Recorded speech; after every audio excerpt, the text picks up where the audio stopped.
Hello friends, welcome to Stories with Arna, and today we are going to read 5-minute Peppa Pig stories. So today we are going to start with Peppa Pig and the Tooth Fairy. Once upon a time, there was a clever little pig named Peppa. She was very proud of her teeth.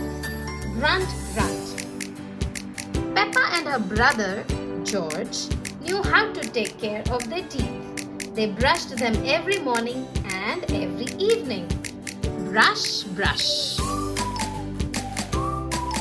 Peppa and George loved playing dentist. Peppa would pretend to be the dentist and George would be her assistant.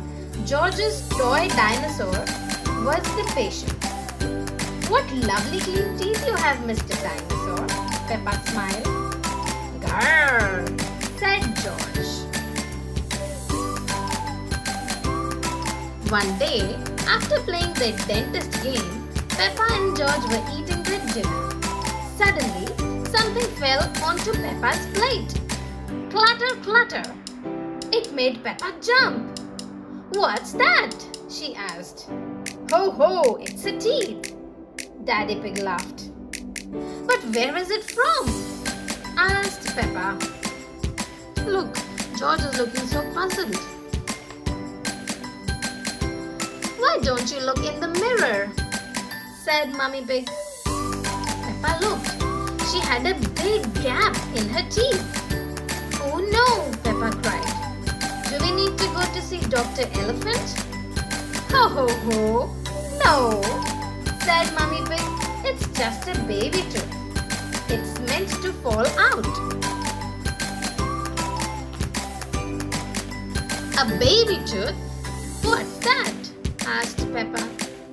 "A baby tooth is a tooth that falls out when you are young," explained Mummy Pig. "A new one will grow in its place." "What should I do with my baby tooth?" asked Peppa.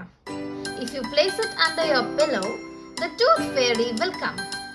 She will take your teeth and leave you a shiny new coin," said Mummy Pig. That evening, while Peppa watched television with her family, she kept thinking about the tooth fairy. "When I grow up, I want to be a tooth fairy," said Peppa. Daddy Pig chuckled. "What about you, George?"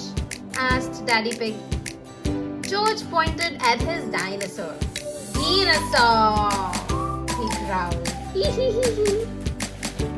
"Oh, they're watching Mr. Potato Show." "Come on, George," shouted Peppa. "We don't want to miss the tooth fairy." They both ran up the stairs to get ready for bed. "What are you doing, Peppa?" asked Daddy Pig. Peppa was carefully brushing her baby tooth. "I want it to be nice and clean for the tooth fairy," said Peppa. "Snort, snort."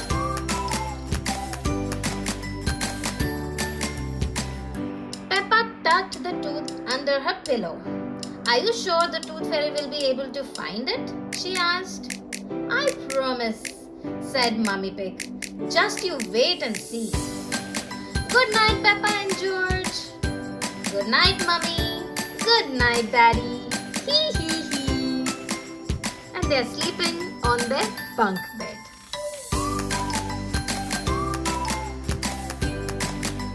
Snore. George is already asleep. "I'm going to wait up all night for the tooth fairy," Peppa said. "George, let's not go to sleep." George smiled and nodded. Peppa waited and waited. Snore, snore. She could hear something. "Is that the tooth fairy?" Peppa wondered. "George," she whispered. "Did you hear that? Can you see the tooth fairy?" She climbed down to look at George. He was fast asleep. It was him making the noise. "I am much better at staying awake than George," Peppa sighed. She settled back in her bed. After a while, her eyes started to quickly opened them again. I'm going to stay awake and see the tooth fairy, Peppa said to herself firmly. But soon she was asleep. Tinkle, tinkle. What was that? It was the tooth fairy. Hello, Peppa, she whispered. Would you like a coin in exchange for your tooth? The tooth fairy gently took Peppa's tooth out from under the pillow and put a shiny coin in its place. What a lovely clean tooth, the fairy said. Thank you very much. Flutter, flutter, flutter. The next morning, Peppa found the shiny coin under her pillow. Mummy, the tooth fairy did come after all, she shouted, jumping up and down. Oh, I wish I had seen the tooth fairy, Peppa sighed. Next time, I'm definitely going to stay awake all night. Snap, hee hee, the end. I hope you enjoyed reading the first story with us. Join us for the second story, George's new balloon, in the next video. Bye-bye. Don't forget to subscribe.